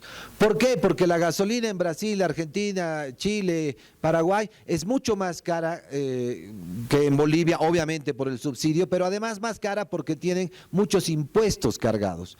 Entonces, podemos hacer un convenio con los privados, ellos traen gasolina diésel, venden la mitad aquí y la mitad la exportan y traen dólares a la economía. Entonces, miren, siempre hay opciones para todo. Estamos mal, nos han dejado destruido el país, reactivar la economía va a ser muy difícil, pero hay opciones para que aminoremos el impacto que vamos a sufrir durante todo este tiempo y de una vez por todas reactivemos la economía y cambiemos estructuralmente la economía. Se puede, necesitamos, obvio, políticos que no roben, necesitamos gente renovada con nuevas ideas que esté pensando en una nueva Bolivia, pero hay muchos bolivianos que lo están haciendo. Debemos prestar un poquito más atención y obviamente todos debemos cooperar en que este cambio sea lo mejor para las grandes mayorías y no solo para unos pocos políticos. Primero, sobre el modelo post-extractivista que me preguntaba el compañero, las alternativas. Desde que he comenzado a trabajar este tema, o sea, hace 11 años, tenemos ciertos nichos, los cuales estamos apoyando y que han tenido una mejora en la exportación en Bolivia por el esfuerzo de bolivianos, por mucha cooperación, mucho financiamiento, ha habido. Pero por si acaso, cuando estamos haciendo simulaciones ya macro en esto, como me ha dicho el experto matemático, por si acaso no hay que vender humo. El hueco del gas de 6.000 millones ahora es cada año 4.000 millones el hueco. Y como lo han dicho en la mañana, llegamos a 0, 6.000. Entonces, lo primero que quisiera decir puede pasar mucho tiempo, así como lo han dicho después de la simulación, pueden pasar décadas hasta que los bolivianos vuelvan a tener un producto que te traiga 6.000 millones. Entonces, si la realidad es así de dura, prefiero decirla. Y que no se trata solo, como veo en los programas de televisión, y entonces, ¿cuándo se va a normalizar el tema del dólar? Entonces, por si acaso, los gráficos espero que hayan sido ilustrativos para decir, ha sido un milagro, ha sido una hada madrina, pero esos 6.000 millones están cayendo cada vez más. Entonces, hay alternativas post-extractivistas. Nosotros sí tenemos productos que cumplen nuestros requisitos de transformación social y ecológica, que no es cualquier producto, sino transformación social y ecológica. Y claro que hay, desde las cadenas agrícolas y agroforestales bolivianas, azaí, castaña, acerola, parte de esa misma familia, maní, café, orégano en Chuquisaca, sí hay. Pero cuando yo les estoy diciendo de, en conjunto, 300 millones, y podemos subir de 300 con mucho esfuerzo, en 2 años a 400, 500 en unos años, por si acaso, no tiene que ver con 6.000 para el gas. Entonces, mientras tanto, ¿qué queda de un país de tradición minera y recientemente hidrocarburífera? Que estas dos van a ser las que más generen divisas, ingreso y empleo. Ahora, ¿cómo? Esa es la pregunta. ¿Sí? Por eso esta mañana igual yo pregunté, ¿es posible encontrar pronto, rápido, algo rápido y que no sea solamente sembramos hoy y vemos en 10 años? Eso es lo que nos queda para el aterrizaje. El aterrizaje se viene. Obviamente hay que plantar las semillas, pero aparte de estas que son más productivas, está todavía la manufactura. Industria, lo que ha expuesto aquí la compañera. Ese es el debate pendiente. Industria, que es urbana y que significa condiciones laborales, aguinaldo, salario digno, horario. ¿Qué podemos producir en este mundo? Sí. Y luego los nuevos temas. Ahí en ese modelo, ¿cuáles tenemos como nuevos temas para no repetir los errores del pasado? Como decía, estas nuevas economías, la economía circular, verde, naranja, están creciendo mucho en Bolivia. Sin mucha visibilidad. En Cochabamba es donde más visibilidad tiene la economía naranja. No sé cuántos miles de personas trabajan en software, en estas industrias creativas además. Entonces también eso es parte del modelo. Y finalmente turismo. Creo que todas las que les he mencionado, turismo es la que más divisas ya atrae actualmente y que puede aumentar fácil. Entonces, la soya, me menciona el compañero, soya, girasol, sus derivados son hoy por hoy el único producto así de grande que no es extractivista clásico. Otros le llaman nuevo extractivismo. Sé que hay un debate ahí, para mí no sería, o por ejemplo, palta. El Perú exporta más de $1.000 millones al año en palta. Yo no les he mostrado aquí porque me van a matar. Palta, agua, montones de agua gratis para enviarla, ok. Pero una vez que he expuesto esto con la Confederación Sindical en Colombia, me han dicho el café tampoco es la solución. El café le estamos enviando trabajo barato y agua gratis a Estados Unidos y Europa. Entonces, ¿cuál sería mi conclusión? Nos tenemos que poner de acuerdo nosotros. Porque para algunos palta no es, soya, girasol no es, para otros sí. Para otros ni siquiera café. Deberíamos hablar de fábricas y fábricas de alta tecnología con trabajo. Espero algún día ser ese país. Mientras tanto, entonces este modelo dice minerales y gas va a ser el debate pendiente porque son los que más divisas, ingreso y empleo generan. Pero luego, ¿qué?